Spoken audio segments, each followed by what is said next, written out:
Indonesia patut berbangga karena baru-baru ini, persisnya pada tanggal 14 Agustus, kita mendapat penghargaan dari International Rice Research Institute untuk swasembada pangan yang kita berhasil lakukan selama 3 tahun berturut-turut. Nah, tentu saja ini merupakan sebuah prestasi karena terakhir kita mendapatkan penghargaan dari Badan Internasional untuk swasembada pangan kita adalah pada tahun 1984 dari Food and Agriculture Organization. Nah, tentu ke depan ini merupakan tantangan tersendiri karena dunia saat ini juga sedang menghadapi kemungkinan ada krisis pangan dan juga tentu saja kita harus tetap meningkatkan produktivitas dari hasil pertanian kita untuk memastikan bahwa penduduk yang kita miliki lebih dari 275 juta manusia tidak akan pernah kekurangan pangan. Nah, Insight with Desi Anwar kali ini berada di Pusat Penelitian dan Pengembangan Tanaman, persisnya di Bogor, Jawa Barat, untuk melihat secara langsung apa-apa saja yang dilakukan untuk memastikan bahwa ketahanan pangan ini merupakan sesuatu yang akan terus kita lakukan dan dapatkan.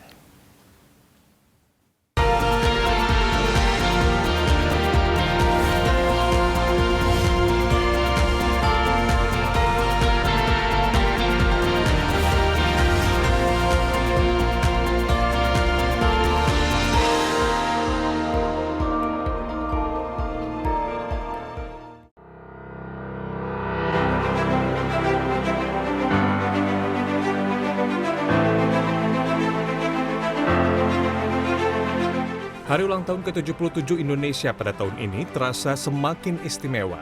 Hal ini karena keberhasilan pemerintah dalam mencukupi kebutuhan pangan, khususnya beras dalam negeri dengan tercapainya swasembada beras. Capaian ketahanan sistem pangan dan swasembada beras melalui penerapan inovasi teknologi padi periode 2019-2021 ini pun berbuah penghargaan dari Lembaga Riset Padi Internasional atau IRI. Pengakuan atas capaian ini diberikan langsung kepada Presiden RI Joko Widodo pada 14 Agustus 2022 di Istana Negara. Menurut Badan Penelitian dan Pengembangan Pertanian atau Balitbangtan, swasembada beras bisa tercapai karena ada inovasi teknologi. Sejak tahun 1974, Balitbangtan telah berhasil melepas lebih dari 300 varietas unggul untuk berbagai agroekosistem yang ada di Indonesia untuk komoditas padi. Bahkan saat ini, lebih dari 90% padi yang ditanam di lahan Indonesia merupakan hasil dari Balitbangtan Kementerian Pertanian.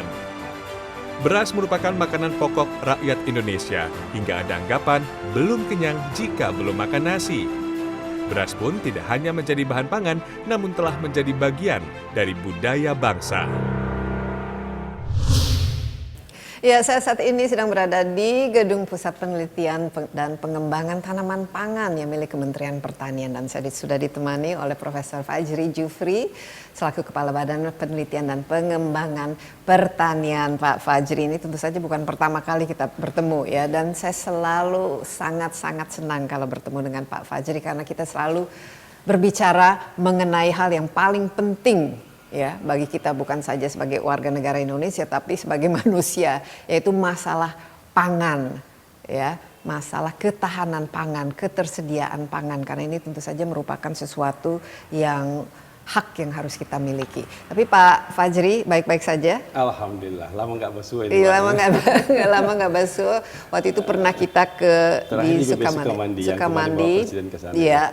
Tapi sekarang ini di gedung khususnya Pusat Penelitian dan Pengembangan Tanaman Pangan. Dan saya lihat ini gedungnya bersejarah ya. Bisa mungkin cerita sedikit Pak Fajri, karena ini pertama kali juga saya ke gedung ini.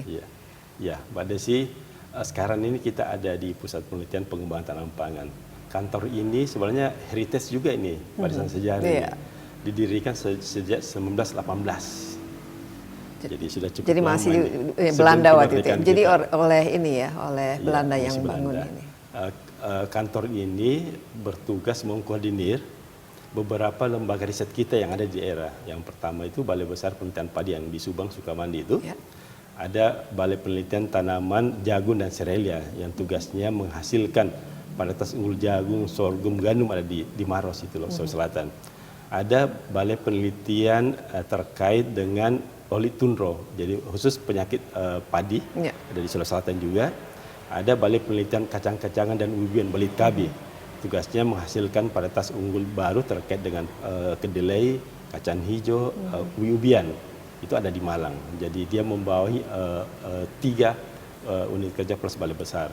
Jadi tugasnya cukup berat ini, karena harus mempersiapkan kebutuhan 273 penduduk kita terkait dengan pangan, dan harus kita pastikan 273 penduduk kita itu tersiapkan kebutuhannya. Iya, dan disinilah jantung dan otaknya penelitian pengembangan dilakukan, dan selama ini Pak Fajri kan ada dari macam-macam pangan yang kita miliki ini ada beberapa contoh di belakangnya. Sebenarnya jumlah variasi tanaman pangan saat ini yang dari segi yang paten istilahnya yang sudah diproduksi dan dikonsumsi secara massal maupun masih dalam perkembangan itu ada berapa totalnya? Karena ini kunci dari keberhasilan kita untuk memiliki tahanan pangan. Kalau kita bicara pangan kan banyak banget nih. Kita kan mengenal yang padi, jagung, kedelai aja nih yang sering kita kenal. Tapi sebenarnya kan kalau potensi pangan kita banyak banget Mbak Desi, ratusan yang belum kalau bicara pangan lokal. Ya, sangat banyak sekali. Dan Bapak Presiden kemarin sudah mulai mengangkat komoditi yang sudah lama kita tinggalkan sebenarnya Mbak Desi, sorghum. Sorghum ini ada gambarnya di sini. Jadi sorghum ini pangan sebenarnya potensi masa depan Indonesia, karena dia bisa mensubstitusi gandum kita. Gandum kita kan impornya cukup banyak. Iya. Padahal sorghum ini nilai proteinnya lebih tinggi dari gandum. Dan dia untuk autis cocok nih, dan dia free gluten free karena gluten free. Gluten free gandum ini, dan beberapa gizi lain sangat dibutuhkan sebenarnya. Dan sebenarnya gandum sorghum ini kebutuhan airnya cuma 1/3 dari tubuh, 1/2 dari jagung. Jadi wilayah yang tidak bisa tumbuh tanaman lain, sorghum bisa tumbuh, Mbak. Potensi lahan kita kan sangat melimpah di NTT, di NTB, Jawa Tengah, Jawa Timur yang lahan keringnya melimpah itu, kita bisa tanam sorghum, jutaan hektar lahan kita tersedia untuk itu. Dan sorghum ini komoditi kita, komoditi tropis. Memang kalau bicara gandum kita tidak bisa bersaing dengan gandum, karena gandum itu dalam subtropis di atas 1.300. Ya, mau tidak mau kita harus impor. Iya, impor, dan produktivitas kita masih rendah. Hasil penelitian kita masih 2 ton, 3 ton. Padahal sorghum ini di lahan kering dia bisa sampai 5-6 ton. Malah potensi kita 7 ton per hektar dia. Kalau sorghum, bicara sorghum, Mbak, sorghum itu bijinya yang tadi untuk pangan itu, batangnya bisa untuk nira, untuk gula, substitusi gula tubuh kita. Batangnya juga dia bisa untuk pakan ternak. Jadi dia bisa untuk pakan, pangan, dan energi. Bisa untuk buat etanol juga. Jadi berbagai macam apalagi nilai manfaat dari sorghum ini. Dan pasti dia lebih sehat dibanding yang lain. Tapi saat ini tahap pengembangan sorghum ini seperti apa Pak Fajri, dan sudah ditanam di mana-mana saja? Iya. Sorghum ini kan sebenarnya komoditi kita, jadi komoditi yang turun-temurun sudah ditanam di beberapa itu maksudnya dalam skala besar, dalam skala industri? Memang belum skala besar. Di NTT, NTB itu mereka sudah terbiasa dengan itu. Sudah makanan utamanya itu sebagian besar selain dari jagung. Di Jawa Tengah, Jawa Timur. Karena ini komoditi yang terlupakan. Kita asik kemarin dengan komoditi yang lain. Nah, sekarang Bapak Presiden, Bapak Menteri mendeklarasikan, dan ini akan menjadi ke depan arahan Bapak Menteri Pertanian akan kita kembangkan secara masif ini. 30.000, 100.000, dan potensi kita cukup untuk itu. Saat ini berapa? Ini sekarang baru 30.000-an ini. Baru 30.000. Ya, nanti akan sebenarnya kalau kebutuhan taruhlah 20% dari kebutuhan makanan penduduk kita yang 275 juta itu berapa banyak yang harus kita produksi secara terus-menerus, dan seberapa besar lahan yang dibutuhkan, Pak Fajri? Anggaplah 200.000 hektar itu sudah sangat memadai untuk mensubstitusi kebutuhan impor kita terhadap gandum. 200.000 hektar? Iya, dan itu memungkinkan untuk kita katakan di seluruh wilayah kita di Indonesia seperti itu, Mbak Desi. Ya. Kalau bicara beras, Mbak Desi, yang tadi dimention swasembada beras, kita sudah sejak masa kepemimpinan Bapak Presiden 7 tahun ini, kita sudah merilis kurang lebih 48 varietas unggul baru. Ini dari 11 juta hektar lahan kita itu, 2,6 juta itu sudah ditanam varietas Impari 32.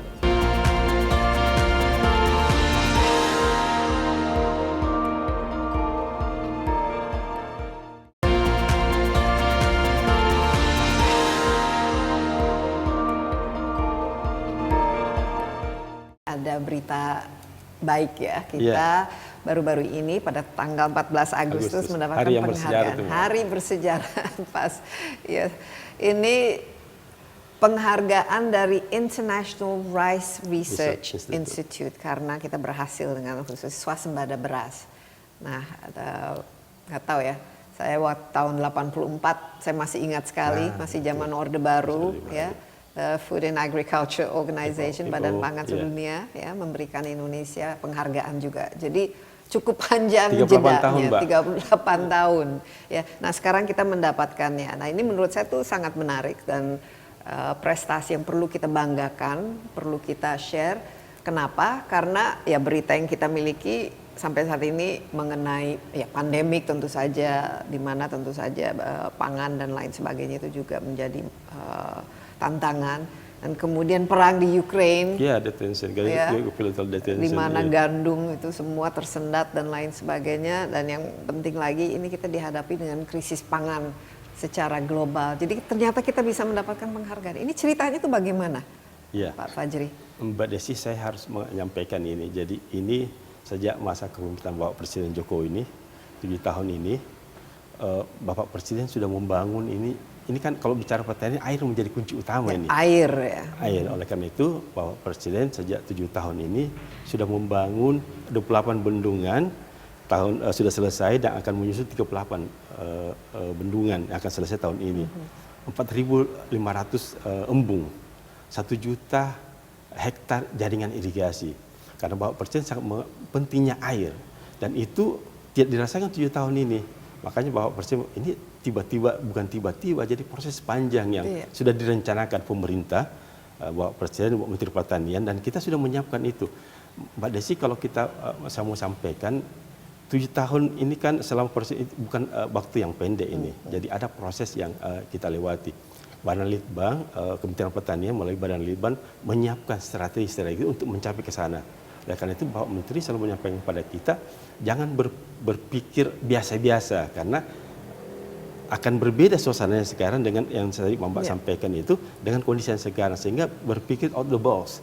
Berbisnis as usual harus ditinggalkan. Oleh karena itu kita menyiapkan apa yang menjadi kebutuhan petani kita. Kalau bicara beras, Mbak Desi, yang tadi dimention swasembada beras, kita sudah sejak masa kepemimpinan Bapak Presiden 7 tahun ini, kita sudah meliris kurang lebih 48 varietas unggul baru. 48 varietas. Varietas unggul baru. Dan ini yang dihasil dari penelitian dari kita sendiri. Dari hasil kita sendiri itu, dan beberapa hasil kerjasama juga yang nanti kita akan jelaskan. Jadi 48 varietas unggul baru ini dari 11 juta hektar lahan kita itu, 2,6 juta itu sudah ditanam varietas Impari 32 yang kemarin Bapak Presiden sempat mention itu di Sukamandi. Itu potensi hasilnya cuma 12 ton, tapi rata-rata petani kita 6-7 ton sudah cukup bagus itu sebenarnya. Jadi Impari 32, ada Impari 42, ada beberapa varietas unggul. Dari 11 juta hektar itu, 96% itu sudah menggunakan varietas unggul, dan itu hasil kita. Oke, sebelum berlanjut ini supaya kita juga paham beda-beda antara Impari tadi berapa? Impari 32 dan Impari 42 itu apa sih persisnya perbedaannya, dan apa yang membuat ini penting itu menjadi? Mbak Desi, Impari itu sebenarnya singkatan dari Imbrida Padi Irigasi. Jadi varietas padi yang ditanam di lahan irigasi. Jadi wet ya, basah, untuk lahan irigasi yang biasa. Kita punya Impari Padi Gogojo untuk lahan kering. Kita punya juga Impara, Imbrida Padi Rawa untuk lahan rawa. Jadi Kementerian Pertanian melalui Badan Litbang menyiapkan varietas unggul baru untuk semua agrosistem yang ada di Indonesia. Untuk semua agrosistem yang ada di Indonesia. Makanya muncul Impari. Impari kita sudah punya 45 malah sampai sekarang itu. Jadi itu punya kelebihan masing-masing. Kalau Impari 32 itu dia umurnya 15 hari, potensi hasilnya 12 ton. Agak pulen itu, Mbak. Dan itu varietas unggul baru yang diminati paling banyak rakyat Indonesia. Karena itu yang paling banyak ditanam. 2,6 juta dari 11 juta hektar lahan kita. Jadi rata-rata kalau kita makan untuk yang sehari-hari ini Impari berapa, Pak? Impari 32 yang banyak. Impari 30. Setelah itu Ciherang, ada Ciherang, Impari 42, Impari 3 dan 34 dan beberapa varietas yang lain. Ya, kalau disebut unggulan itu artinya apa? Selain memang memiliki karakteristik sendiri, misalnya bisa tumbuh di lahan kering atau basah atau rawa, tapi selain itu kenapa disebut varietas unggul? Apakah karena bisa hasil panennya lebih produktif, atau masa penanamannya lebih pendek, atau tahan hama dan lain sebagainya? Mungkin bisa. Ini selain edukasi juga, karena ya beras atau nasi kan sesuatu yang kita makan sehari-hari, tapi sedikit dari kita yang paham ini asal usulnya dan bagaimana memproduksinya, dan kerja keras dan ilmu di balik itu harus kita ketahui, Pak Fajri. Jadi Impari 32 di Mbak Desi ini ada varietas sebenarnya yang dulu kita rilis 2010 itu Ciherang namanya, yang paling disenangi petani kita. Kenapa? Itu punya keunggulan sama dengan keunggulan pertama, kualitas mutu berasnya bagus. Jadi pedagang beras suka, karena rendemennya tinggi. Di samping potensi hasilnya yang cukup tinggi. Itu sampai sekarang dia masih bertahan di urutan kedua ini. 2,2 juta hektar masih tanam Ciherang. Padahal kita temukan itu 20 tahun yang lalu. Sampai sekarang ini masih eksis. Oleh karena itu, peneliti kita, breeder kita mencoba membuat perkawinan karena kalau varietas padi itu nggak bisa terlalu lama terus itu, karena dia akan berdegradasi, dia turun potensi hasilnya. Kita ciptakanlah varietas hasil tertua dari Ciherang dengan kawinkan dengan varietas yang lain tentunya, sehingga dapatlah varietas yang lebih potensialnya lebih tinggi, dia toleran terhadap hama penyakit dan kualitas mutu berasnya bagus dan rasanya pulen. Dan inilah yang disenangi masyarakat kita di Indonesia. Dan itu sudah masif di tanah Indonesia. Seperti itu Mbak Desi. Ya, oke, kembali ke ini. Jalan untuk kita mencapai prestasi ini ada embung dan bendungan dan lain sebagainya. Dari segi irigasinya 7 tahun ini ternyata sangat memadai sehingga kita bisa swasembada beras. Dari varietas unggulnya yang dikembangkan ada 48. Kemudian apa-apa lagi yang disiapkan infrastrukturnya supaya ini juga sustainable ke depan, ya. Arahan Bapak Menteri tentunya tidak hanya pada teknis yang tadi saya sampaikan, pasti termasuk kita melatih petani kita. Ini kan sudah berapa juta yang kita latih ini melalui Konsentrasi Tani. Total berapa juta di Indonesia ini yang memang betul fokus pekerjaannya sebagai petani menghasilkan? Iya, 30 juta petani kita kan yang tercatat, dan itu sejak dari awal Pak Menteri kita melatih nih melalui penyuluh-penyuluh kita di lapangan, melalui aware kita yang ada di Kementerian Pertanian itu, kita melatih secara virtual juga. Jadi itu kita latih penyuluhnya, kita latih petaninya, supaya mau menerapkan teknologi. Nah, itu sebenarnya yang dilihat juga penggunaan varietas unggul kita sudah cukup masif beberapa tahun ini, termasuk beberapa teknologi pendukungnya. Kita beberapa tahun ini sebenarnya sudah menerapkan namanya pengolahan tanaman terpadu, PTT, khusus untuk padi. Jadi ada PTT padi sawah, ada PTT untuk lahan kering, padi gogo, ada PTT untuk lahan rawa. Dan semua ada teknologi yang kita siapkan dari itu. Apa itu PTT? Yang itu pengolahan tanaman terpadu. Itu ada beberapa komponen teknologi Mbak di situ. Yang paling menonjol yang banyak diterapkan petani kita itu mengatur jarak tanam. Jadi ada namanya tanam jajar lego, Mbak. Nah, jadi tanam jajar lego ini kalau biasanya petani itu cara tanamnya tegel. Jadi 25 atau 20-20 jarak tanamnya, itu populasinya itu 120.000 hektar per hektar, populasi tanaman padinya.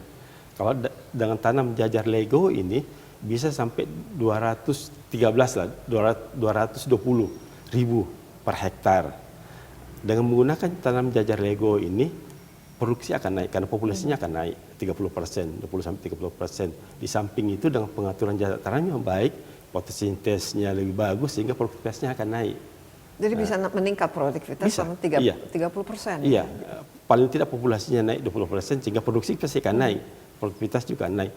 Yang lain kita anjurkan ada namanya pemupukan berimbang, penggunaan bahan organik, umur tanam muda dan beberapa. Ya, ini agak teknis ya untuk kita. Tapi yang jelas itu perjalanannya sehingga kita mendapatkan award dari IRI ini adalah karena cara kita untuk memproduksi itu juga semakin baik ya. Produktivitas meningkat, kualitas mutu juga meningkat, dan juga inilah edukasi dan teknologinya itu juga sudah ditambah. Apalagi? Ya, saya ingin tambahkan selain itu kan Kementerian Pertanian melalui direktorat yang lain ya ada program kan Pak Menteri mendorong penggunaan alat mesin pertanian. Ini sudah masif juga kita lakukan. Malah kemarin Bapak Presiden sudah mengulos 1 juta Alsintan, taksi Alsintan. Jadi kita bukan taksi mobil aja nih, kita punya taksi Alsintan 4 juta. 1 juta ini sudah dimensi dan itu menjadi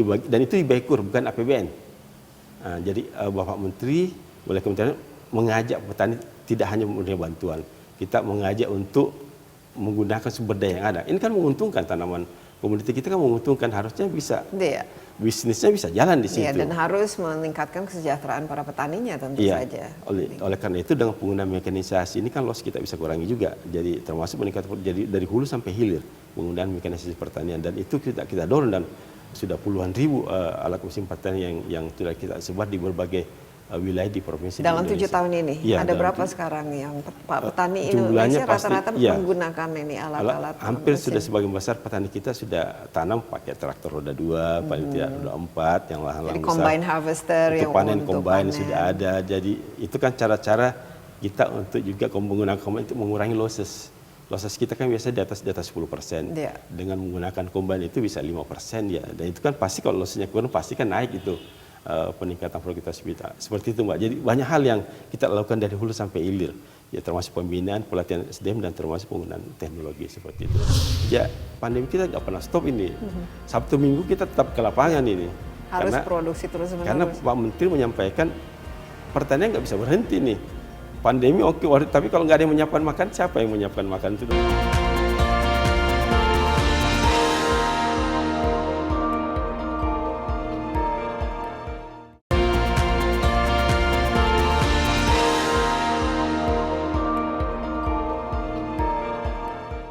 Kalau dari pendanaan itu berapa jumlah anggaran yang sudah digelontorkan lah untuk ini semua? Jadi kalau penelitian bicara dan anggaran pengembangan? sebenarnya Mbak, di sini kementerian termasuk ya cukup lah, tidak terlalu besar sebenarnya. Kita rata-rata sekarang 13,7 triliun. Artinya kalau mengandalkan, makanya Pak Menteri jangan mengandalkan APBN saja, karena tidak akan cukup kecil itu. ya kalau 13.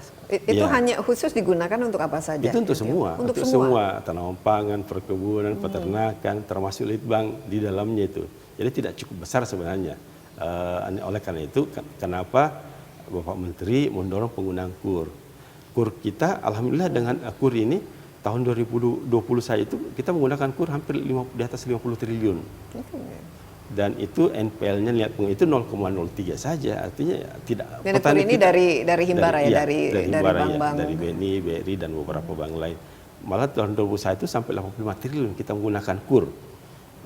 Kita ajar petani untuk mandiri nih, tidak hanya bergantung bantuan, sehingga alhamdulillah KUR-nya, dan tahun ini sudah cukup, sudah 90 triliun penggunaan KUR kita. Itu yang kita dorong terus, Mbak Desi. Kredit ini penting ya, akses terhadap modal, karena semuanya kan cukup mahal kan kalau kita lihat ya komponen-komponen untuk ini memproduksi pangan ini kan. Jadi sekarang memang harus istilahnya pertanian harus 4.0 juga kan ya.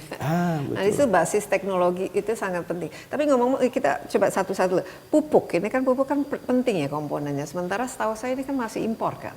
Kalau ini bagaimana dengan adanya ya situasi saat ini, kita sekarang dunia kan lagi masuk resesi, ada krisis pangan dan lain sebagainya, logistik juga tertahan di mana-mana akibat dua hal, apakah itu pandemi maupun konflik. Ini bagaimana Pak Fajri, kita tidak bisa menciptakan itu sendiri. Pupuk NPK yang paling pupuk makro yang paling dibutuhkan tanaman kan NPK ini. Kalau bicara kita kebutuhan pupuk ini, belum bicara mikronya ya, ada beberapa komponen.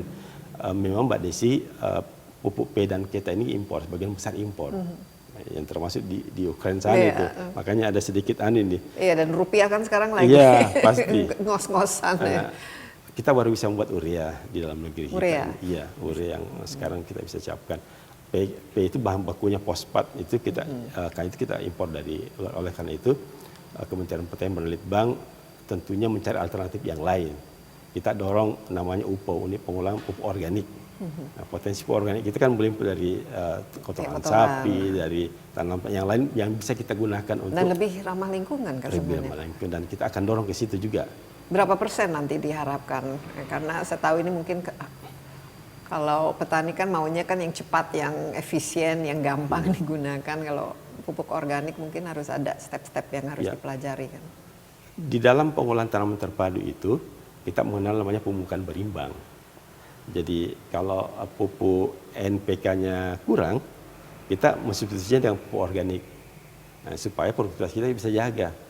Karena kan keseimbangan hari itu ditentukan dari faktor yang sedikit. Oleh karena itu akan ditentukan biasanya secara umum itu pupuk organik untuk kebutuhan padi sawit itu 2 ton per hektar. Itu bisa dari bahan organik apa saja yang kita buat. Nah, kalau memang nanti berkurang di organik yang kita tambah supaya produktivitas kita bisa kita jaga. Belum kita bicara pupuk hayati, kan banyak komponen-komponen yang pupuk organik, dan itu alhamdulillah Kementerian Pertanian sudah mendorong itu, dan petani kita ajak untuk memanfaatkan apa yang tersedia di setiap wilayah di daerahnya itu. Karena tiap wilayah kan memiliki Pasti karakter dia masing-masing. punya karakter ya. dia. Kalau melimpah jerami yang atau dari kotoran hewan atau dari mana saja, dan itu teknologinya sudah cukup tersedia, Mbak Desi, seperti itu. Oke, kalau dari segi kesejahteraan dan pendapatan petani ini, sama ya kita mendapatkan swasembada beras, penghargaan, tapi petaninya kan juga harusnya kan merasakan ya prestasi dan kebanggaan yang sama. Ini bagaimana dari pendapatan, kesejahteraan, dan maupun juga skills yang mereka miliki ya untuk ke depan supaya sustainable. Kalau kita bicara indikator yang sekarang masih kita gunakan, masih perdebatan nih, nilai tukar petani NTP namanya yang diukur BPS.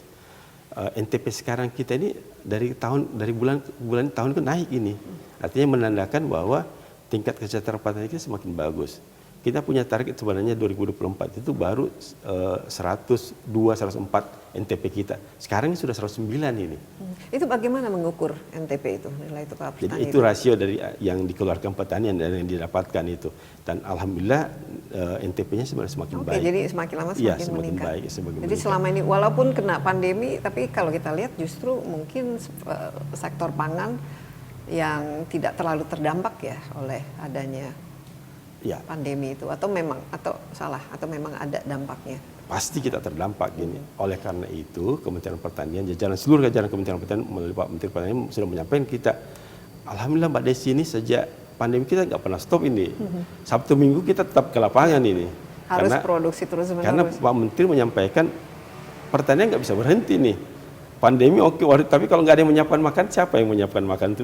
Oleh karena itu semua jajaran kementerian diminta untuk ke lapangan, paling tidak memastikan apa yang menjadi kebutuhan petani, memastikan benihnya tersedia, memastikan pupuk tersedia, dan memastikan paling tidak biaya untuk pengolahan taninya itu disiapkan dan bantuan-bantuan dari Kementerian Pertanian. Dan itu kita lakukan selama pandemi ini, Mbak Desi.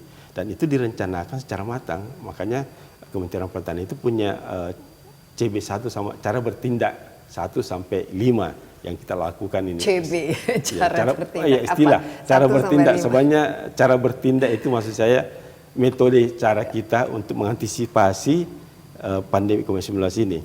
Jadi Pak Menteri itu membuat ada 5 cara action yang kita lakukan di lapangan itu. Jadi mulai dari peningkatan kapasitas produksi melalui intensifikasi dan ekstensifikasi. Food estate itu bagian dari ekstensifikasi. Ya, food estate itu sudah berjalan sekarang. Sudah di Kalimantan Tengah cukup bagus hasilnya, 30.000 hektar yang sudah kita lakukan di sana. Ada berapa jumlah food estate yang kita miliki sekarang? Ada food estate di Kalimantan Tengah itu khusus bicara padi, ada di Humbahas di Sumatera Utara untuk hortikultura, tentang bawang merah, dan ada di Wonosobo dan Temanggung hortikultura juga di sana. Itu yang tidak beberapa, yang itu yang sementara lagi sustain. Dengan peningkatan kapasitas produksi ini, bahwa kita ingin memastikan ketersediaan pangan kita, khususnya padi ini kalau kita bicara padi. Dan alhamdulillah food estate kemarin cukup bagus, dari yang tadinya cuma 2-3 ton per hektar di lahan rawa Mbak ini, kita bisa 4-5 ton. Dan intervensi teknologi tentunya di dalamnya Mbak Desi. Nah, selain itu juga ada itu yang keempat ya, intervensi teknologi. Iya. Jadi ada 5 cara. Yang tadi cara pertama itu peningkatan kapasitas produksi melalui intensifikasi dan ekstensifikasi. Kemudian food estate. Ya, ekstensifikasi itu karena kenapa? Komponensi lahan kita itu setiap tahun 100.000 hektar Mbak Desi. Konversi lahan. 100.000 hektar per tahun, khususnya di Jawa itu. Oleh karena itu harus kita siapkan cadangan-cadangan pangan lagi kita. Padahal perlunya nambah nih. Kalau tidak ada tambahan lahan, pasti susah kita. Tapi juga lahan yang dipakai kan harus dipelihara, kalau tidak kan. Makanya intensifikasi. Nah, dengan intensifikasi itu, penggunaan teknologi yang sampaikan tadi dan penggunaan pada itu meningkatkan potensi hasilnya. Yang mungkin tadinya 2-3 ton, bisa naik 4-5 ton dan seterusnya. Ada yang kedua itu diversifikasi pangan lokal. Ini juga menjadi penting karena di beberapa negara kita pangan lokal kita harus dorong terusin dengan berbagai program tentunya. Yang ketiga itu penguatan cadangan dan logistik nasional kita. Arahan Pak Menteri di setiap provinsi kabupaten itu harus ada logistik yang tersedia di situ. Bukan hanya Bulog, kita bergantung di Bulog. Bulog oke, 1,5 juta ton. Jadi masing-masing daerah memiliki tahanan pangan sendiri kan? Sehingga kita bisa Lumbung-lumbung bertahan pada sendiri kondisi ini, ya punya lumbung-lumbung sendiri. Yang keempat itu mekanisasi pertanian. Ini kita dorong dengan smart farming dan sebagainya. Yang kelima itu peningkatan ekspor 3 kali lipat. Dan ini kita lakukan ini, Mbak Desi. Itulah kita ini tingkatkan ekspor alhamdulillah kita. ekspor kita cukup bagus Yang sih. apa-apa saja yang kita ekspor khususnya kalau dari segi tanaman pangan? Ekspor kita yang besar di perkebunan ini yang sawit lah salah satunya dan beberapa komoditas. Cara burung walet sekarang kita dorong ini. Termasuk porang ini yang sekarang ramai beras shirataki, Mbak. Iya, shirataki. Itu sementara itu sehat ya. Itu Glycemic ini bagus iya. kalau kita diabetes gitu. Sangat. Tapi kan, harusnya kita bisa juga dong mengekspor seperti Vietnam itu beras kita, apalagi kalau kita bisa sudah mencukupi untuk memberi makan kita sendiri, ini bisa menjadi sesuatu yang potensial kan? Pasti bisa, Mbak. Insya Karena Allah selama pasti ini kan kita ya kalau ini ada ekspor, impor beras dari negara-negara tetangga, harusnya kita dong yang sebagai produsen terbesar di Asia Tenggara. Jadi kemarin hasil survei stok beras kita baru selesai nih, teman-teman perguruan tinggi dan independen yang mengerjakan itu sudah declare bahwa Presiden sudah menyampaikan kemarin itu ada 10,2 juta ton beras yang ada sekarang, mulai dari di petani, di penggilingan, di Horeca dan di beberapa termasuk yang di Bulog itu. Dan kita akan panen lagi nih, Mbak Desi. Kita sudah punya tawaran, China meminta 2,5 juta ton beras. Arab Saudi juga minta berapa. Kita akan melakukan itu, tapi dengan pertimbangan ini kan dunia lagi ancaman krisis pangan global. Justru ini sebenarnya peluang bagi kita negara-negara yang memiliki sumber daya alam yang. Iya, tapi jangan kita punya 207, kita negara keempat terbesar di dunia nih Mbak Desi ini. Kita harus pastikan Pak Presiden, semuanya, Menteri, kita harus memastikan stok kita dulu sebelum, karena negara lain mengkip juga ini Mbak Desi. Malah China itu semua dari wilayah itu diimpor mereka semua untuk cadangan pangan lokalnya, kan dia 1 miliar di sana Mbak Desi. Nah, kita juga melakukan strategi itu. Peluang itu tetap kita ini dengan hitungan-hitungan yang matang. Ini 100.000 insya Allah akan kita ekspor dalam waktu yang tidak lama, itu sudah dimensi Pak Presiden, Pak Menteri juga. Artinya dengan pertimbangan yang matang, karena kita akan dorong juga kalau melimpahkan pasti kita akan dorong untuk ekspor dan beberapa yang lain. Itu sebenarnya.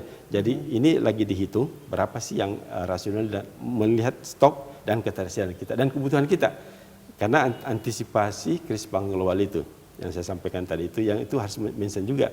Kan kita nggak tahu seperti apa tahun berikutnya. Untuk kebutuhan yang lain, untuk stunting kita kan banyak di beberapa, kita sudah punya impari nutrisi. Secara genetik kita sudah rakit dia padinya itu mengandung zinc yang tinggi dan Fe yang tinggi.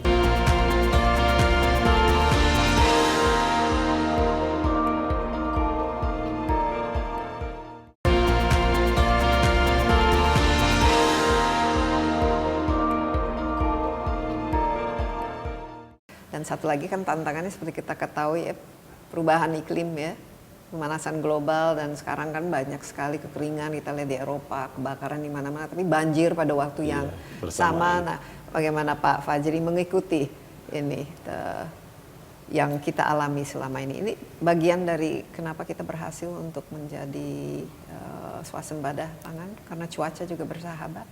Iya, alhamdulillah 3 tahun terakhir ini kan kondisi iklim kita cukup bersahabat lah, meskipun memang ada beberapa wilayah banjir, ada yang wilayah kering. Tapi yang penting kan antisipasi kita. Kementerian Pertanian alhamdulillah dari awal kita menyiapkan memang apa yang menjadi rencana dan antisipasi terkait kalau umpama kering, tersedia nggak stok benih kita terkait varietas unggul yang toleran kering. Kita punya Impago yang bisa tahan 2 minggu keringan di lahan kering. Lahan Impago. kering.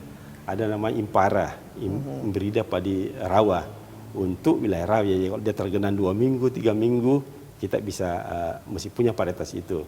Kita malah antisipasi intrusi air laut, kayaknya punya impari salin untuk garam. Yang airnya garam. kalau payau. Nah, itu kita siapkan juga itu. Itulah, dan itu masih kita siapkan untuk di beberapa wilayah di Indonesia. Oleh karena itu antisipasi itu kita jaga terus itu Mbak Desi. Karena kalau tidak itu juga akan bersoal, dan alhamdulillah melalui Litbang di Balai Besar Padi itu rata-rata kita menyiapkan benih sumber itu 3 tahun terakhir 2019 sampai 2001 itu hampir 400 ribu ton, 400 ribu ton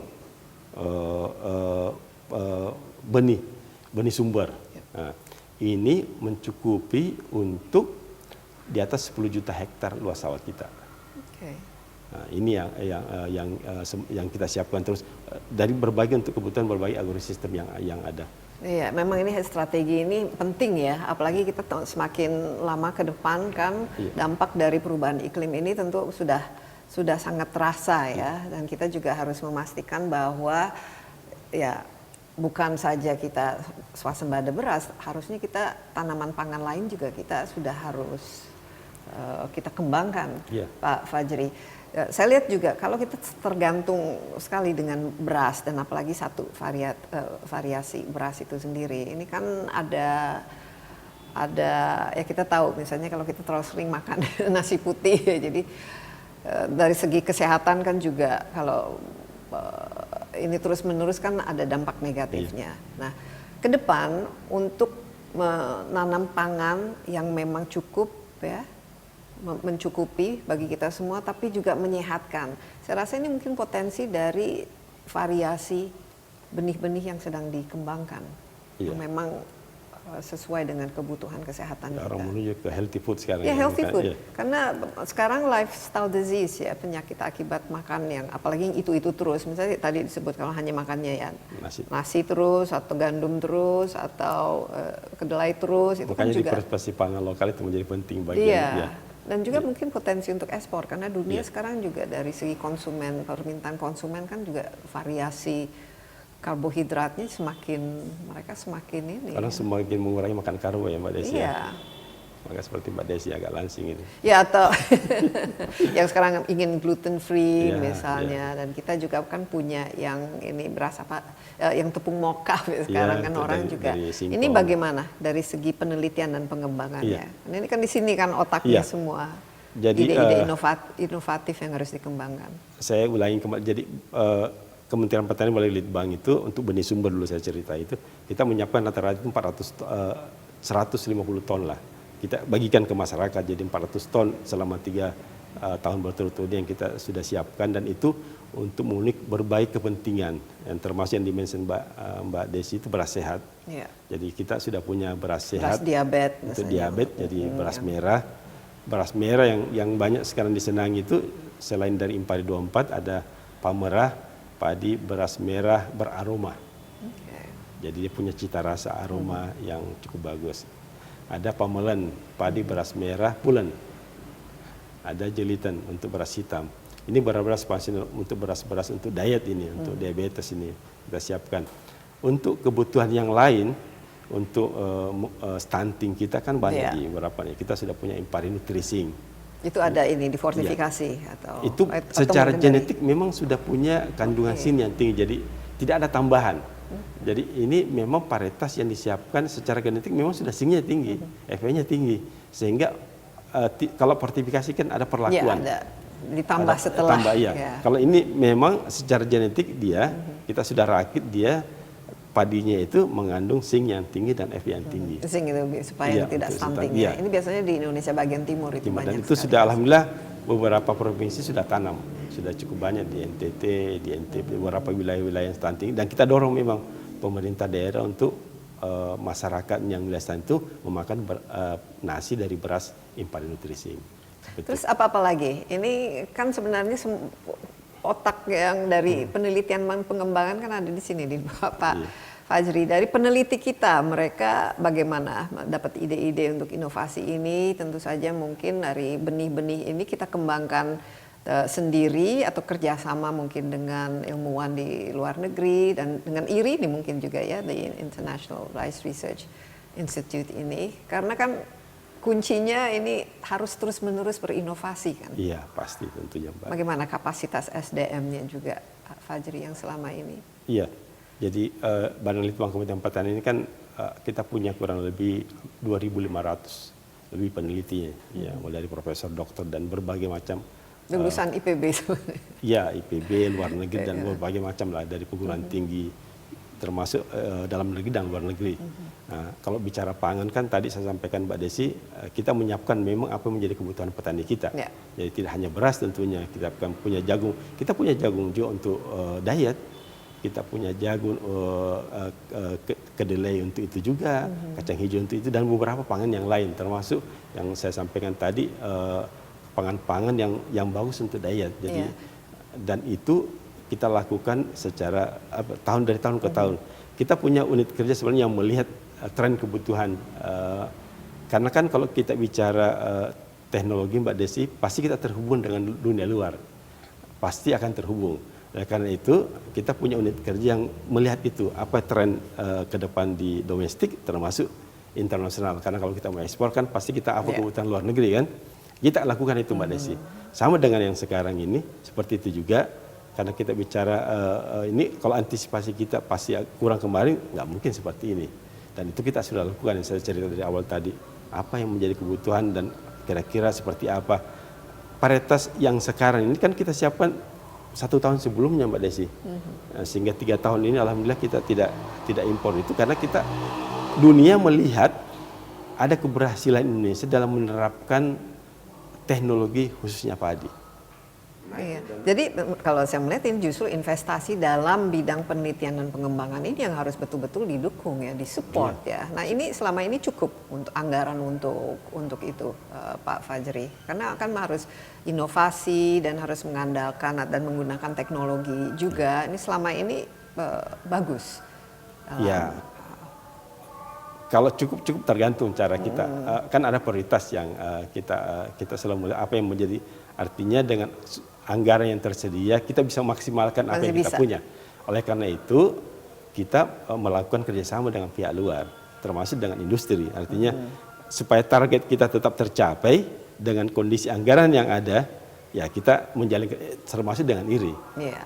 Nah biasanya dari kan melakukan penelitian, kemudian dari hasil dari penelitian itu sampai akhirnya bisa menjadi istilahnya scale up gitu, menjadi bisa dipasarkan dalam jumlah yang cukup besar. Itu butuh waktu berapa lama Pak Fajri prosesnya gitu, dari hasil penelitian apa yang kita lakukan?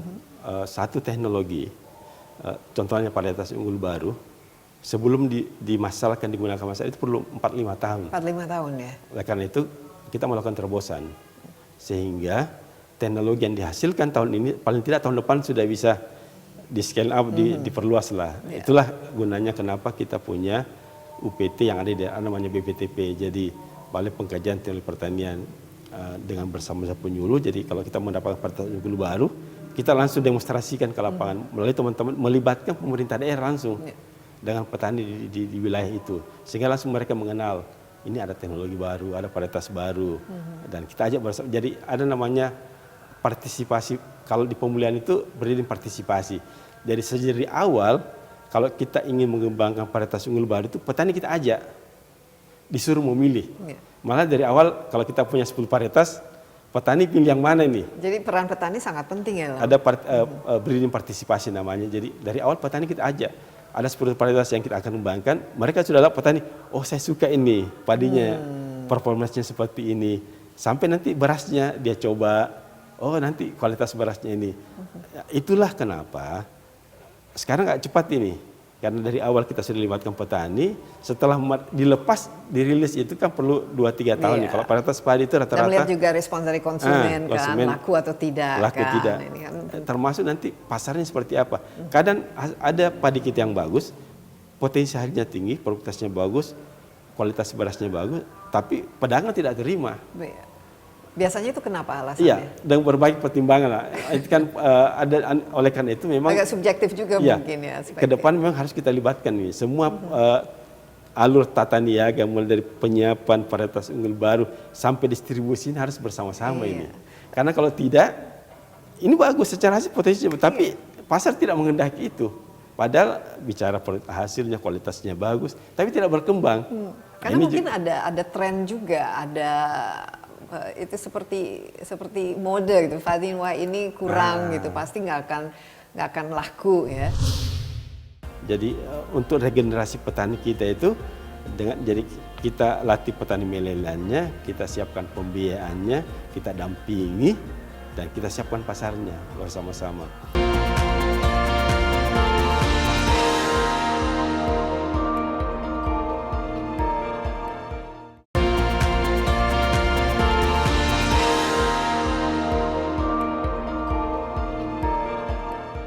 Jadi Pak Fajri, sekarang kita melihat ke depan ya, selain tentu saja beras-beras kita yang harus terus-menerus ditingkatkan mutunya, ada sorghum, kemudian mungkin ya itu mokaf itu yang tepung, itu juga bisa menjadi unggulan. Kalau kedelai bagaimana? Karena ini kan selama ini kita juga lebih banyak impor. Nah, dengan adanya harga ya impor kan mahal pertama dan kedua, tapi ini habit orang Indonesia kalau nggak ada tahu tempe kan nggak lengkap itu makanan. Bagaimana? Kedelai sampai sekarang kok masih belum? Iya, kedelai kita ini hampir 80-90% impor ini. Iya, sayang. Dan itu sebenarnya kedelai hasil transgenik sebenarnya yang kita kualitas kedelai kita itu jauh lebih bagus sebenarnya. Kita sudah punya beberapa varietas unggul yang cukup tinggi produktivitasnya.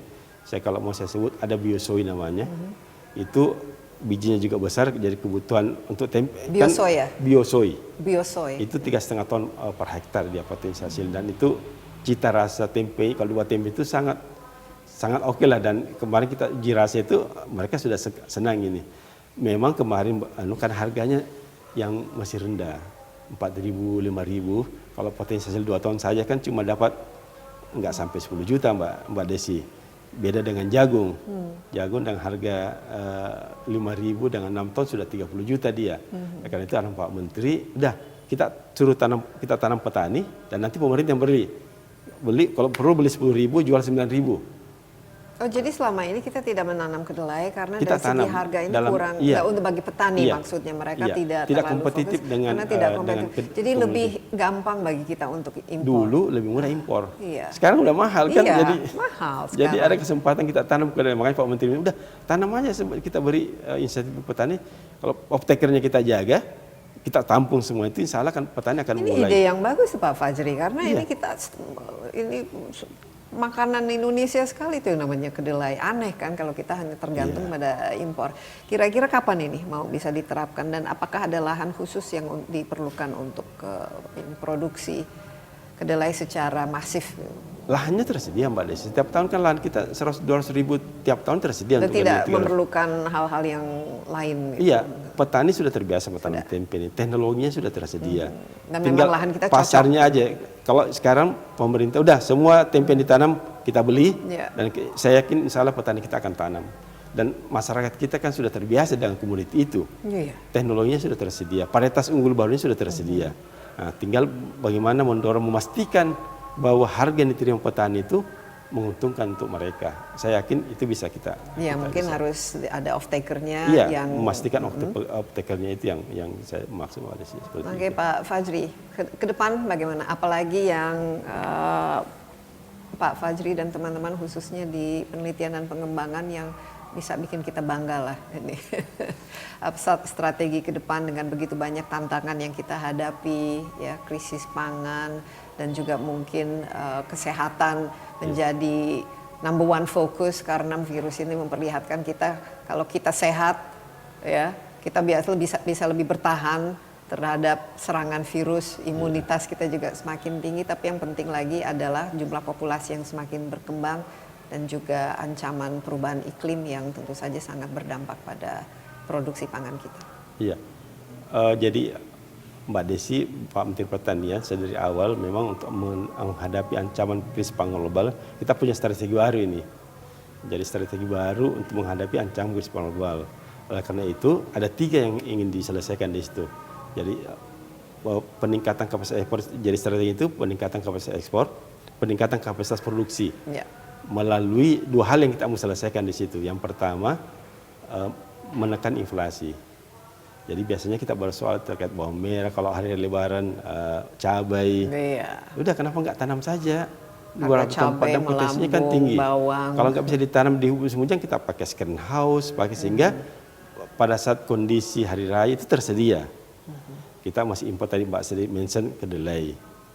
Ini kan pengaruh, ya oleh karena itu ya tanam, siapkan insentif yang baik untuk petani, pasarnya jelas tersedia, mudah-mudahan petani akan tanam ini dan kita akan dorong, dan sekarang sudah mulai arahan Pak Presiden Menteri, kita mulai sekarang tanam ini.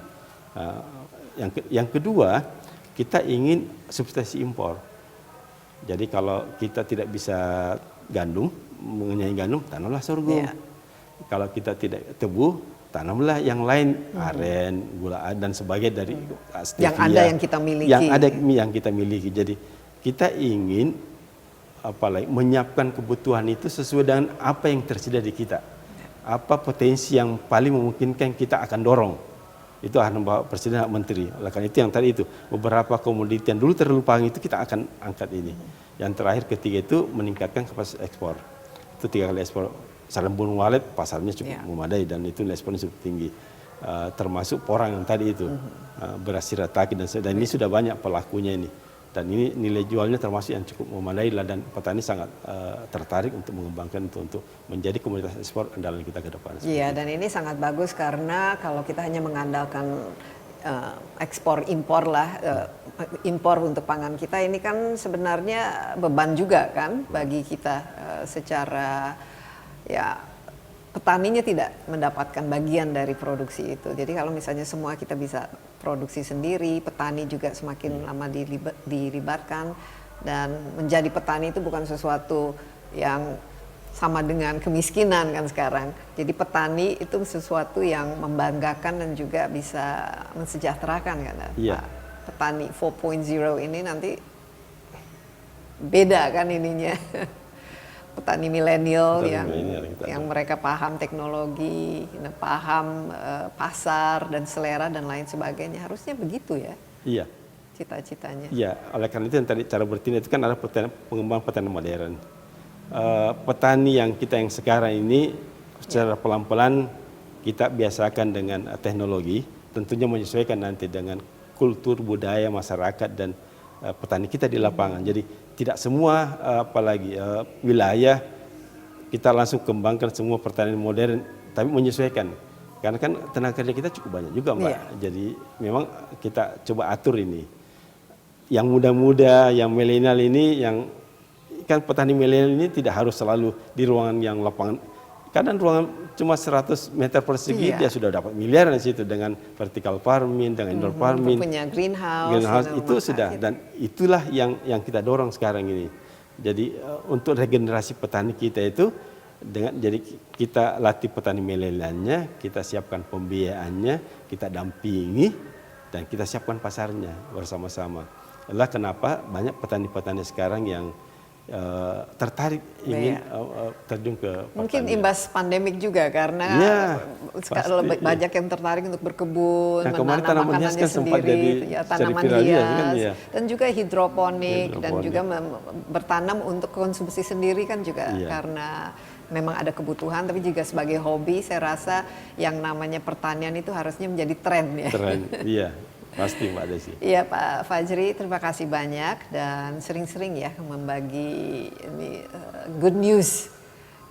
Jarang-jarang kita Indonesia itu mendapatkan award dan diakui oleh internasional. Saya rasa memang ini sesuatu yang sangat membanggakan dan semoga kita bisa terus-menerus menjaga swasembada beras, swasembada pangan, dan juga kalau bisa ke depan itu harus tetap sustainable. Ya. Iya, jadi Mbak Desi, ini kan agak berbeda memang yang saya sampaikan. Penghargaan ini, kalau kita bandingkan 84 kan tangannya tadi kita sudah mention ancaman krisis pangan global, perubahan iklim, kita dalam kondisi pandemi COVID-19. Artinya, rakyat Indonesia kita, semua pelaku yang termasuk semua kelompok tani ini harus berbangga ini. Kita bisa melalui itu dan berdiri tegak bahwa kita bisa tidak impor 3 tahun berturut-turut.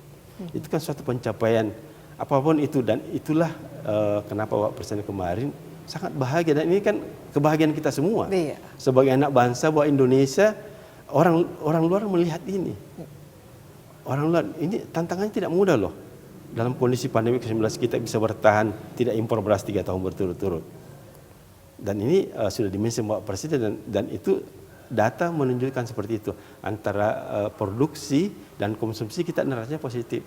Berarti memang surplus dari tahun ke tahun selama 3 tahun berturut-turut. Oleh karena itu saya ingin apalagi membangun semangat ini, optimisme Indonesia insya Allah dengan kolaborasi semua pihak, semua stakeholder bersama-sama memikirkan ini insya Allah karena kita masa besar, kita harus bersama-sama dan siapa lagi yang kalau bukan anak bangsa yang kita harus berdiri tegak juga ini bahwa Indonesia bisa seperti ini karena kolaborasi kita semua, semua turun memikirkan itu, semua turun apa yang terbaik untuk bangsa dan negara, tidak saatnya lagi mencari apa yang kurang, apa yang lebih udah harus itu sekali. Yang harus kita dorong supaya semua merasa bagian dari dan ini bagian dari kebahagiaan kita semua sebagai bangsa Indonesia, sebagai anak bangsa Republik Indonesia dan mudah-mudahan dengan itu tidak ada yang kita bisa selesai kalau kita bisa bersama-sama.